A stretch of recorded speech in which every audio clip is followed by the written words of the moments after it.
और dear students, कैसे हो आप सभी। रोज यही पूछता हूँ ना, तो कमेंट में जवाब दिया करो कैसे हो और आप लोगों की पढ़ाई कैसी चल रही है। इस चीज का भी दिया करो। कोई चीज नहीं समझ में आती है तो उसको भी कमेंट में लिखा करो। तो आज हम इस वीडियो के अंतर्गत बात करेंगे। इससे पिछले वीडियो में हमने बात की थी 1.6 न्यूमेरिकल तक। आज हम बात करेंगे न्यूमेरिकल नंबर या जो एग्जांपल है 1.7 और 1.8, इसकी हम चर्चा करेंगे। काफी इंपॉर्टेंट और अच्छे दोनों के दोनों ही एग्जांपल हैं। तो चलते हैं अपने वीडियो पर बिना टाइम वेस्ट किए। तो सबसे पहले हम बात करते हैं एग्जांपल 1.7 की। तो एग्जांपल 1.7 क्या कहता है कि एक बिंदु आवेश Q1 बराबर 2 कूलम, यानी कि मान तो दे रखा है 2 कूलम, आगे ये लिखता है कि 2 मीटर, 1 मीटर। इसका मतलब है निर्देशांक दे रखे हैं। ये क्या दे रखे हैं? निर्देशांक, यानी कि x और y की वैल्यू दे रखी है। तो यहाँ पर ये निर्देशांक हो गए किसके? पहले आवेश के। तथा एक आवेश Q2 बराबर -5 कूलम, तो इसकी क्या हो जाएगी वैल्यू। और आगे दे रखा है -2 मीटर और 4 मीटर। ध्यान से सुनना जिनके पास में बुक नहीं है। -2 मीटर और 4 मीटर ये अपने पास में है निर्देशांक किसके? दूसरे आवेश के। आगे क्या बोलता है? ये पर स्थित है Q2 पर Q1 द्वारा लगाया गया बल ज्ञात कीजिए। तो आते हैं अपने क्वेश्चन के अकॉर्डिंग, देखते हैं। एग्जांपल नंबर 1.7 की हम चर्चा करते हैं। तो देखो, सबसे पहले थोड़ा इसको डायग्राम के अकॉर्डिंग समझ लेते हैं कि अपने पास में एक आवेश ये है जिसको हम मान लेते हैं Q1, दूसरा आवेश अपने पास में ये है जिसको हम मान लेते हैं Q2। आगे बात समझ में, ये अपने पास में कोई भी मूल बिंदु है और यहाँ से इसकी जो दूरी है वो r1 वेक्टर मान लेता हूं, यहाँ से इसकी दूरी है वो r2 वेक्टर मान लेता हूं। आगे इतनी बात समझ में। अब इसके जो निर्देशांक है वो निर्देशांक 2 के निर्देशांक कितने दे रखे हैं अपने को? -2 मीटर और 4 मीटर। तो ये हो जाएगा -2 i कैप, 4 j कैप। क्यों? क्योंकि पहले निर्देशांक हमेशा ही x के होते हैं और दूसरे निर्देशांक हमेशा किसके होते हैं? y के होते हैं। तो इसलिए -2 i कैप और 4 j कैप। और इसके जो निर्देशांक है अपने को वो दे रखा है 2 मीटर और 1 मीटर। तो यह हो जाएगा 2 i कैप, 1 j कैप, या केवल j कैप ही लिख सकता हूं, j कैप। ये अपने पास में दोनों के निर्देशांक हैं। तो अब मेरे को एक चीज बताओ, यहाँ पर r1 वेक्टर की वैल्यू कितनी होगी? तो r1 वेक्टर की वैल्यू को लिखने के लिए मैं ऐसा लिख सकता हूं 2 i cap plus j cap. और r2 वेक्टर की जो वैल्यू है अपने पास में वो यहाँ से बनेगी -2 i cap plus 4 j cap. ये अपने पास क्योंकि इसके निर्देशांक 0 0 है तो 30 -30 ये चीज आएगी, यानी कि -2 और -0, तो -2 4 -0 4, ऐसे ही इसके निर्देशांक। ये सारी चीजें हम 11th में सीख चुके हैं। तो यहाँ पर इसके निर्देशांकों के अकॉर्डिंग मैंने इनकी स्थिति सदिश लिख लिए। अब यहाँ पर हमें क्या करना है? क्वेश्चन में ये बोलता है कि Q2 पर Q1 द्वारा बल देखना है। तो Q2 के ऊपर तो हमें बल देखना है, Q2 के ऊपर हमें बल देखना है। चलो मैं एक बार इसको छोड़ देता हूं। यहां पर अपने पास में जो दूरी होगी इसकी वजह से इसके ऊपर बल देखना है। तो यहां पर जो अपने पास में दूरी होगी वो होगी r12 वेक्टर। कितनी होगी? r12 vector. दूसरी, यहां पर हमें देखने से पता क्या चलता है? हमें ये पता चलता है कि Q1 और Q2 दोनों विपरीत प्रकृति के हैं। एक तो अपने पास में 2 कूलम है, एक अपने पास में -5 कूलम है। तो जब दो आवेश विपरीत प्रकृति के होते हैं तो दोनों के मध्य कौन सा बल लगता है? आकर्षण बल लगता है। तो इन दोनों के मध्य क्या लगेगा? आकर्षण बल लगेगा। जबकि इन दोनों के बीच की जो दूरी है वो हम यहाँ पर मानते हैं r12, क्योंकि 1 की वजह से किस पर है? 2 पर है। हमने पिछले वीडियो में चर्चा की थी या उससे पिछले वीडियो में चर्चा की थी, वीडियो नंबर वो शायद 6 था, जिसके अंदर हमने ये चर्चा की है, जिसमें हमने सदिशों का निरूपण पढ़ा। उस चीज में हमने चर्चा की है कि ये r12 कैसे लेते हैं और r21 कैसे लेते हैं। तो यहाँ पर इसकी वजह से इस पर बल लग रहा है, तो हम यहाँ पर क्या लेंगे? r12 vector. अब बढ़ते हैं आगे। r12 वेक्टर की वैल्यू क्या होगी? इस चीज को ध्यान से समझना। तो r12 वेक्टर की वैल्यू होगी r1 vector minus r2 vector. ये वैल्यू अपने पास में कैसे आई, इस चीज को हमें समझना है। यहाँ पर r1 वेक्टर इधर, r2 वेक्टर इधर। अब हमें क्या करना है, इसकी वजह से इसके ऊपर बल देखना है। तो यहां पर ये दोनों एक ही डायरेक्शन में, इस डायरेक्शन में, क्यों? क्योंकि इसके ऊपर जो बल लग रहा है ना वो इस डायरेक्शन में लग रहा है, क्योंकि ये आकर्षित कर रहा है इसको। क्या कर रहा है? आकर्षित कर रहा है। तो इसकी डायरेक्शन इस दिशा में, इसकी डायरेक्शन इस दिशा में, दोनों सेम डायरेक्शन में है और ये विपरीत डायरेक्शन में है। तो यहां से हम कैसे लिखेंगे इसको कि r2 vector plus r12 vector बराबर होगा r1 वेक्टर के। तो ये r2 वेक्टर उधर जाएगा तो माइनस में हो जाएगा, इस वजह से r12 वेक्टर बराबर r1 vector minus r2 vector अपने पास में आया है। तो बढ़ते हैं आगे।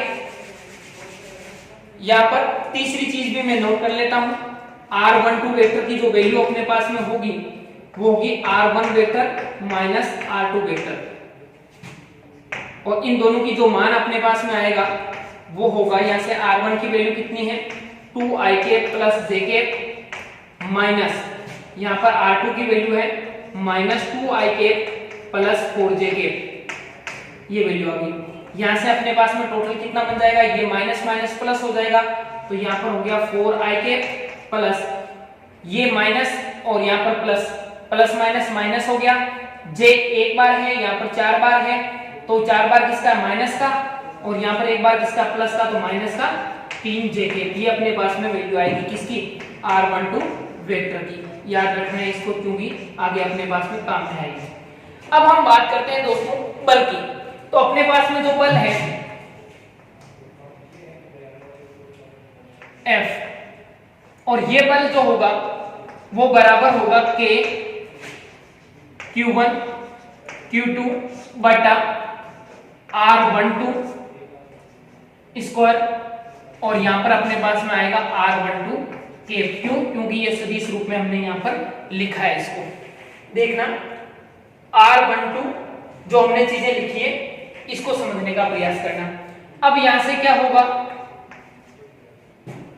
F वेक्टर बराबर यहां पर हो जाएगा 9 इंटू 10 की घात 9 इंटू Q1 और Q2 की वैल्यू कितनी तय की हमें, वो हमें यहां पर उठा के पुटअप करनी होगी, 2 इंटू माइनस के 5, 2 इंटू माइनस के 5, बट यहां पर R12 की वैल्यू और उसका क्या हो जाएगा स्क्वायर। कैसे लिखेंगे, R12 की वैल्यू अपने पास में ये है और इसका हमें क्या करना पड़ेगा, मापांक, यानी कि 4i cap minus 3j cap, और इसका हमें क्या करना पड़ेगा, स्क्वायर।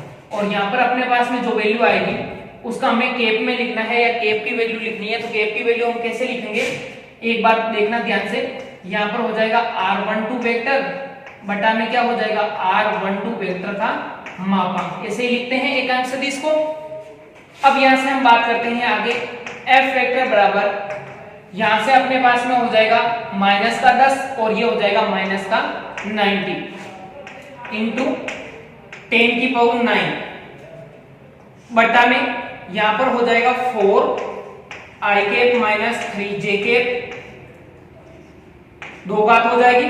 और इन दोनों की यदि वैल्यू रखता हूं तो ऊपर तो अपने पास में वैल्यू आ जाएगी 4i cap minus 3j cap, और बटा में अपने पास में वैल्यू आ जाएगी मापांक 4i cap minus 3j cap. यहां से अपने पास में जो वैल्यू बनेगी वो बनेगी F वेक्टर बराबर माइनस 90 इंटू 10 की पावर 9, और यहां पर अपने पास में आ जाएगा ये एक घात है और ये अपने पास में 2 घात है, तो टोटल मिलाकर के कितनी हो जाएगी, 4 घात, 4i cap minus 3j cap, और इसकी घात होगी 3, और यहां पर अपने पास में वैल्यू जो बनी है वो हो जाएगी 4i cap minus 3j cap. अब दोस्तों इसको कैसे सोल्व करेंगे, तो इसके लिए मैं आपको बता दूं, यहां पर F वेक्टर बराबर माइनस 90 इंटू 10 की पावर माइनस बटा, देखो कोई भी सदिश होता है उसका मापांक कैसे निकालते हैं, यानी कि अपने पास में जैसे मान लेते हैं R वेक्टर है तो R वेक्टर का मापांक कैसे निकालते हैं, मोड ऑफ R वेक्टर, तो इसको लिखते हैं और हम यहां पर निकालते हैं x की स्क्वायर प्लस y की स्क्वायर और इसका अंडररूट। इस प्रकार से हमने 11th में चीजें सीखी थी। तो बढ़ते हैं आगे। तो यहां पर अपने पास में बनेगा √ 4 की स्क्वायर प्लस आगे कितना है -3, तो -3 की स्क्वायर और फिर इस पूरे की घात कितनी हो जाएगी 3 हो जाएगी, क्योंकि ऊपर घात कितनी दे रखी है 3 घात दे रखी है। और यहाँ पर कितना हो जाएगा कोष्टक 4i³ - 3j³, ये वैल्यू अपने पास में रह जाएगी।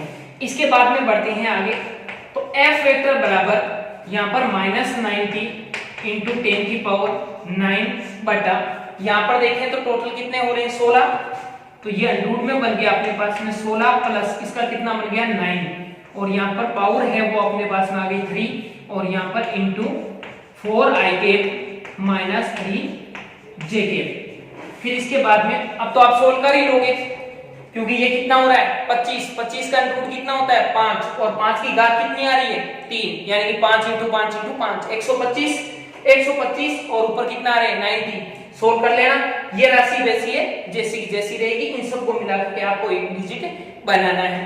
तो उम्मीद करता हूँ आपकी ये एग्जांपल समझ में आया होगा। जिन स्टूडेंट को दिक्कत है एक बार वापस देख लो, समझ लो अच्छे से। हमें क्वेश्चन में क्या दे रखा है, हमें क्वेश्चन में ये दे रखा है कि दो बिंदु आवेश है, दोनों की स्थिति हमें बताई हुई है कि वो कहां पर स्थित है, और उन स्थिति के अकॉर्डिंग हमने इनकी स्थिति सदिश निकाल ली है R2 और R1।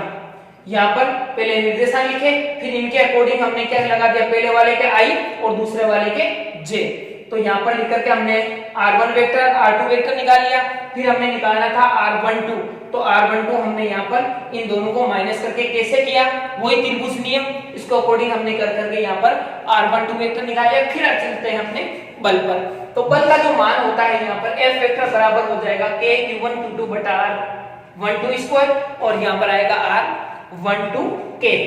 अब K की वैल्यू फिक्स है, Q1 का मान लिख दिया, Q2 का मान लिख दिया, बटा के अंदर R12 स्क्वायर यानी मापांक के रूप में लिख दिया। यहाँ पर इस चीज को हमने ऊपर वेक्टर नीचे मापांक के रूप में लिख करके छोड़ दिया। फिर इसकी वैल्यू लिखी, तो इन दोनों वैल्यू क्या है सेम है, इसकी घात 2 इसकी घात 3, तो टोटल मिलाकर के कितनी लिख दी 3। फिर यहाँ पर क्या किया, इसका जब हमने मापांक निकाला तो I⁵ के गुणा में जो भी चीज आ रही है उसका स्क्वायर प्लस J⁵ के गुणा में जो भी चीज आ रही है उसका स्क्वायर, और घात कितनी ऊपर 3, और इनको सोल्व करने के बाद में पता चला कि √ के अंदर वैल्यू कितनी बन रही है 25 का कितना हो जाएगा 5 की क्यूब कितनी हो जाएगी 125 को इसको सोल्व कर लेना, बाकी चीजें जैसी है वैसी की वैसी रहेगी। उम्मीद करता हूँ समझ में आया होगा, एक बार स्क्रीनशॉट दो फिर बढ़ते हैं आगे। तो फ्रेंड्स चलते हैं नेक्स्ट एग्जांपल की ओर, काफी इंपॉर्टेंट एग्जांपल है ये, ध्यान से इसको समझने का प्रयास करना, रटना किसी चीज को है नहीं। कुछ स्टूडेंट मेरे को ये कमेंट करते हैं, तो वास्तव में किसी चीज को नहीं रटना है, बिल्कुल अच्छे से सारी चीजों को समझना है।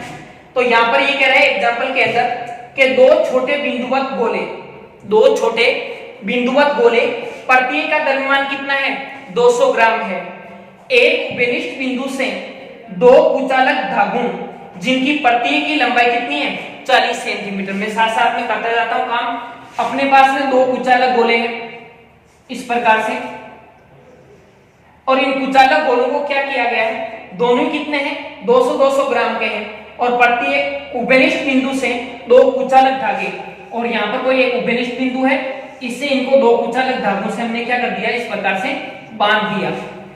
कुचालक धागों से जिनकी प्रत्येक की लंबाई कितनी है 40 सेंटीमीटर है, लंबाई कितनी दे रखी है हमें 40 सेंटीमीटर, ये हमें वैल्यू दे रखी है।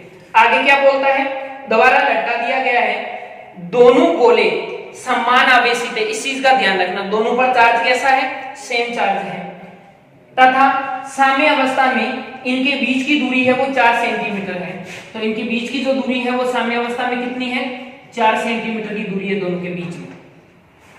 फिर क्या बोलता है कि प्रत्येक गोले पर आवेश ज्ञात कीजिए, यानी कि आवेशित गोले तो हैं पर प्रत्येक पर क्या ज्ञात करना है हमें आवेश की गणना करनी है। तो देखो बढ़ते हैं आगे। सबसे पहले ये इसका मिडल बिंदु हो गया, मैं इसके मिडल बिंदु को इस प्रकार से मिला लेता हूं। ये दूरी कितनी है 4 सेंटीमीटर, तो ये दूरी कितनी होगी 2 सेंटीमीटर की, यहां पर मैं ओ लिख देता हूं।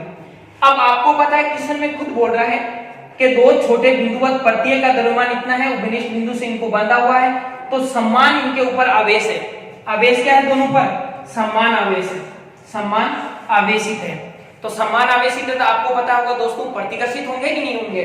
तो यहां पर इन दोनों पर क्या लगेगा, प्रतिकर्षण बल लगेगा, F प्रतिकर्षण बल इन पर कार्य करेगा। आपको पता है कि जब हम धागे से किसी भी पिंड को लटकाते हैं तो धागे में तनाव उत्पन्न होता है कि नहीं होता है, और हमेशा तनाव किधर लगता है, दृढ़ बिंदु की ओर। और यहाँ पर दृढ़ बिंदु का काम कौन कर रहा है, ये बिंदु।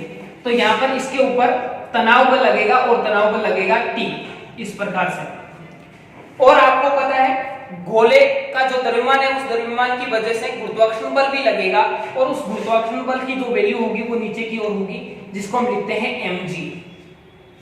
आई इतनी बात समझ में, कोई समस्या नहीं है। अब हम थोड़ा सा आगे बढ़ते हैं। हम ये मान लेते हैं कि यहाँ पर ये कोण बना रहा है थीटा। कितना कोण बना रहा है, थीटा। दोनों जगह थीटा थीटा, क्योंकि हमने मिडिल बिंदु लिया है इसलिए थीटा कोण बनेगा। यदि मैं इसको ऐसे लाइन खींच दूं ऊपर की ओर इस प्रकार से सीधी ऊर्ध्वाधर, तो यहाँ पर भी कोण कितना बनेगा, थीटा बनेगा। क्यों बनेगा, क्योंकि ये लाइन सेंटर वाली जो हमने पहले खींची थी, ये वाली लाइन और ये वाली लाइन दोनों एक दूसरे की क्या है, पैरेलल है, समांतर है। जब इनको एक तिर्यक रेखा काटती है तो ये जो एकांतर कोण है वो आपस में क्या होते हैं, बराबर होते हैं। तो इस वजह से ये दोनों कोण आपस में क्या होंगे, बराबर होंगे। अब मेरे को एक चीज बताओ, आपने 11th में ये चीज पढ़ी होगी कि यहाँ से कोई भुजा है वो थीटा कोण बनाती है, तो जिससे थीटा कोण बनाती है उसके ऊपर जो घटक आता है वो कौन सा आता है, कोस वाला घटक आता है। और इस साइड में जो घटक आएगा वो कौन सा आता है, साइन वाला घटक आता है। ये चीज आप अच्छे से पढ़ चुके हो, तो इसी का उपयोग हम यहाँ पर करेंगे। तो देखो इस T यानी कि जो तनाव है ना, तनाव इससे कोण बना रहा है थीटा, तो तनाव का जो यहां पर घटक आएगा ना वो आएगा T cos थीटा, और तनाव का इस डायरेक्शन में जो घटक आएगा ना वो आएगा T, चलो मैं आगे लिख देता हूं थोड़ा सा इसको, T sin थीटा। ये चीज समझ में आएगी नहीं है, चारों बल को अच्छे से समझो। तनाव बल है, इस तनाव बल को हमने दो घटकों में बांट दिया, एक तो हो गया ऊर्ध्वाधर घटक, एक हो गया क्षैतिज घटक। ऊर्ध्वाधर घटक कौन सा हुआ, कोस थीटा वाला। क्यों, क्योंकि इससे कोण बन रहा है, जिससे कोण बनता है ना उसी से हमें कोस वाला घटक रखना है। ये हो गया साइन। इधर हमारे पास में प्रतिकर्षण बल लग ही रहा है और इधर अपने पास में गुरुत्वाकर्षण बल लग रहा है। तो इसी से हम इसकी शुरुआत करते हैं, अच्छे से समझने का प्रयास करना थोड़ा सा। सबसे पहले अपने पास में दो समीकरण बनेगी। क्यों, क्योंकि जब ये साम्य अवस्था में रहेगा पिंड, ने तो पिंड ऊपर जा रहा है, नहीं पिंड नीचे जा रहा है, नहीं पिंड साइड में जा रहा है। इसका मतलब क्या है, इसका मतलब यह है कि क्या बोलता है, साम्य अवस्था में इनके बीच की दूरी इतनी है, यानी ये रुक जाते हैं, कहीं नहीं जाते हैं, दूर नहीं, पास नहीं, ऊपर नहीं, नीचे नहीं, कहीं नहीं जाते हैं। जब ये रुकते हैं तो रुकते किस वजह से कि भाई इस पर इधर लगने वाला बल और इधर लगने वाला बल बराबर है, तभी तो रुक रहा है। नहीं तो इधर जा रहा है, नहीं इधर जा रहा है। ऊपर लगने वाला बल और नीचे लगने वाला बल सेम है, तभी तो ये ऊपर नीचे कहीं नहीं जा रहा, अपनी जगह पर रुका हुआ है। इसका मतलब बलों का क्या हो रहा है, संतुलन। तो यहां पर देखते हैं उदाहरण 1.8, साम्यावस्था में तो साम्यावस्था में क्या होगा, यहां पर T sin थीटा लिख लेता हूं, T sin थीटा बराबर, यानी कि ये बल किसके बराबर होगा, F, और F बल यहां पर क्या होगा, ये। इसको मैं थोड़ा सा ठीक लिखता हूं, तो यहां पर चलो एक बार ऐसे ही दे देते हैं, समीकरण नंबर 1 दे देता हूं इसको। और इसी प्रकार हम क्या करते हैं, इनको लिख लेते हैं दोनों को। तो यहां पर क्या हो जाएगा, T cos थीटा बराबर mg।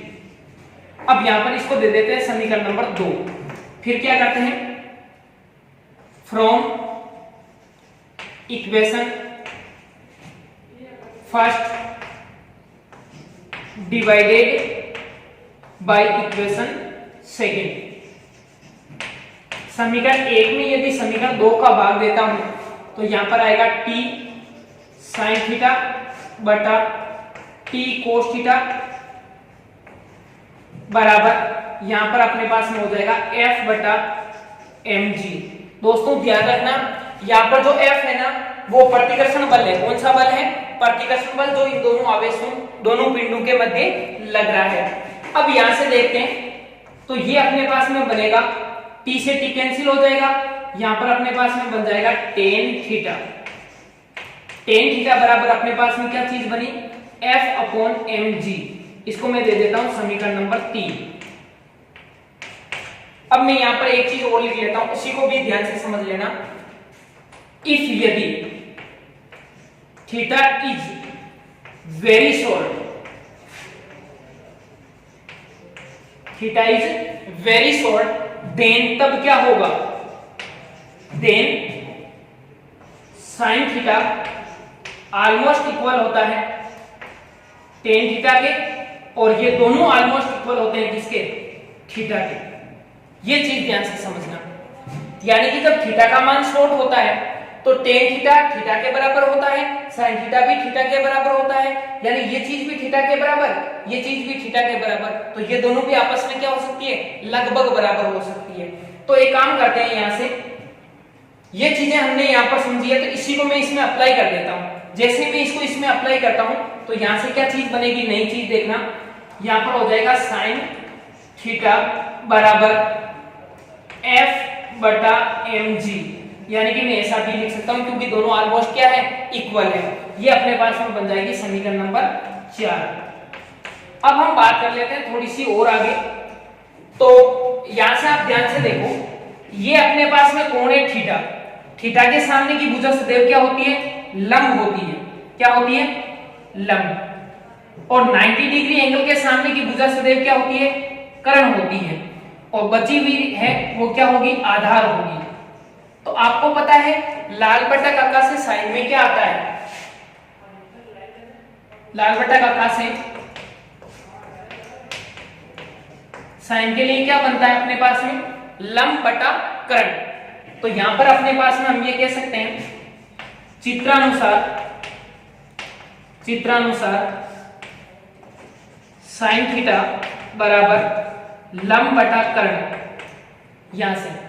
और लंब की वैल्यू यहां पर कितनी है, देखो दोस्तों, लंब की वैल्यू कितनी आ रही है, 2 सेंटीमीटर बटा यहां पर कर्ण की वैल्यू, अभी अभी मैंने आपको शुरू में बताया था, क्वेश्चन में दे रखा है साहब कि 40 सेंटीमीटर के धागे से बांधे हुए ये धागे ही है दोनों, और यहां पर कर्ण का काम कौन कर रहा है, 40 सेंटीमीटर कर रहा है। तो यहां पर आ जाएगा 40, कुल मिलाकर के यहां पर कितना बनेगा, 1/20। इसको मैं दे देता हूं समीकरण नंबर 4 हमने दे दी है, ये अपने पास में हो जाएगी समीकरण नंबर 5। तो समीकरण 5 और समीकरण 4 दोनों की सहायता से हम आगे बढ़ते हैं। तो यहां पर from equation 4th and 5th, तो यहां पर साइन थीटा की जो भी वैल्यू है ना उसको उठा करके यहां लिख दो, तो कितनी बनेगी, देखो यहां पर 1/20 बराबर यहां पर आ रहा है एफ अपॉन एम जी। अब एफ की वैल्यू कितनी है दोस्तों, इसको भी हमें समझना होगा। एफ की वैल्यू अपने पास में कितनी आ रही है, एफ की वैल्यू होगी के Q1 Q2, ध्यान देना थोड़ा सा, Q1 Q2, पर यहां पर क्या कह रहा है कि दोनों समान आवेशित गोले हैं, तो Q1 Q2 की बजाय क्या लिख दूं, Q into Q, यानी कि Q स्क्वायर। तो ये हो जाएगा अपने पास में Q स्क्वायर, और बटा के अंदर दूरी की वैल्यू कितनी होगी, R स्क्वायर, यहां पर हो गया R स्क्वायर, और इनटू में क्या आ जाएगा mg, जो कि पहले से पढ़ा है। हमारा टारगेट क्या है, हमारा टारगेट यहां पर कह रहा है आवेश का मान ज्ञात कीजिए। किसका मान ज्ञात कीजिए, आवेश का मान ज्ञात कीजिए। तो आवेश का मान कैसे ज्ञात करेंगे, क्योंकि वैल्यू निकाले यहां से, तो पक्षांतरण कर दो इसको, क्या बनता है, जैसे यहां से पक्षांतरण किया तो यहां पर तो रह गया Q स्क्वायर बराबर, ये सारी राशियां ऊपर चली जाएगी, यानी कि R स्क्वायर इंटू mg, बट्टा में क्या बचेगा, 20 तो है ही, इंटू यहां पर बचेगा k। अब यहां पर देखो R की वैल्यू कितनी है क्वेश्चन के अंदर, दोनों के बीच की दूरी कितनी दे रखी है, 4 सेंटीमीटर, तो ये हमें R की जगह लिखना है। m यानी कि द्रव्यमान कितना है गोले का, वो अपने पास में कितना है, 200 ग्राम। G की वैल्यू कितनी लेते हैं, 10 लेते हैं, कोई दिक्कत ही नहीं है। यहाँ पर 20 दे रखा, k की वैल्यू कितनी होती है, 9 × 10 की घात 9। सारी वैल्यू यहाँ रखो और q का मान ज्ञात कर लो। तो देखो q का मान ज्ञात कर ही लेते हैं यहाँ से, थोड़ी सी एक लाइन यहाँ लिख देता हूँ, फिर बढ़ते हैं आगे। यहाँ से अपने पास में वैल्यू कितनी हो जाएगी, q बराबर यहाँ पर हो जाएगा √, यहाँ पर r की वैल्यू कितनी दे रखी है 4 सेंटीमीटर, तो 4 को कैसे लिखेंगे, यहाँ पर 4 इंटू 10 की घात माइनस का 2। क्यों, क्योंकि ये सेंटीमीटर में दे रखी है, हमें यहाँ पर किस में यूज करना है, मीटर में, और r स्क्वायर है इसलिए इसके ऊपर क्या लगाना पड़ेगा, स्क्वायर लगाना पड़ेगा, इस चीज का ध्यान रखना। अब यहाँ से m की वैल्यू कितनी आ रही है 200 ग्राम। 200 ग्राम को भी किस में कन्वर्ट करना पड़ेगा, किलो के अंदर कन्वर्ट करना पड़ेगा, क्योंकि एमकेएस पद्धति में यूज करनी पड़ेगी सारी चीजें। तो 200 को कैसे यूज करेंगे, ग्राम को 0.2 केजी, कितना होगा 0.2 किलो, ये चीज हमें यूज करनी पड़ेगी। फिर यहाँ पर जी की वैल्यू कितनी यूज करनी पड़ेगी 10 बटा, यहाँ पर कितना आ रहा है 20 इंटू 9 इंटू 10 की घात 9, ये वैल्यू अपने पास में यहाँ पर बन गई। तो यहां से आगे क्या होगा, Q बराबर अंडरूट, यहां पर देखो 4 की स्क्वायर है इसलिए आ जाएगा सीधा 16 इंटू, यहां पर कितना आ रहा है 10 इंटू 0.2, कितने हो गए 2, तो ये हो गया 2। अब बात करते हैं घातों की, तो यहां पर कितनी है 10 की घात -2 और 2 ऊपर, तो 10 की घात -4 बटा, यहां पर बटा में क्या आ रहा है देखो 20 इंटू 9, कितने हो गए 180 इंटू घात कितनी बन रही है 10 की घात 9। अब यहां से देखते हैं आगे अंडरूट, यहां पर ऊपर हो गए 32 बटा में कितने हो गए 180, और ये घात ऊपर जाएगी तो किसमें हो जाएगी माइनस में, तो माइनस में कितनी बन गई टोटल 10 की घात -13, और जब आप इसको सोल्व करोगे तो अपने पास में किसकी वैल्यू आएगी, आवेश की वैल्यू आएगी, Q का मान आ जाएगा। कितना होगा देखते हैं, यहां पर कितना बनेगा 2 से कट कर दो इसको, किससे कट कर देते 2 से कट कर देते हैं। जैसे ही मैं 2 से कट करूंगा तो अपने पास में आ जाएगा अंडरूट 16 बटा 90, 16 बटा 90, ऊपर कितना हो रहा है यहाँ पर 10 की घात -13, 10 की घात -13, और यहां से कितना बन जाएगा अपने पास में, देखो ये 10 की घात है ना, 90 वाली जो 10 है, 90 वाली जो 10 है ना, वो नीचे लिखूंगा तो कैसे लिखूंगा 9 इंटू 10 लिखूंगा, जब वो 10 ऊपर जाएगा किसमें हो जाएगा 10 की घात -1, और वो 1 इसमें ऐड हो जाएगा इसमें, यानी कि कितना बन जाएगा 14, और 14 का वर्गमूल कितना हो गया 7। तो यहाँ पर तो अपने पास में इसका कितना बन गया अंडरूट 4, 9 का कितना बन गया 3, और ये जब ऊपर गया तो टोटल घात कितनी हो गई थी 14, और 14 का आधा कितना हो जाएगा -7, ये अपने पास में क्या आ जाएगी वैल्यू आ जाएगी किसकी, आवेश की कूलाम के अंदर। तो उम्मीद करता हूं आप लोगों को ये एग्जांपल समझ में आया होगा, काफी इंपॉर्टेंट एग्जांपल है, तो आप इसको स्क्रीनशॉट लो एक बार।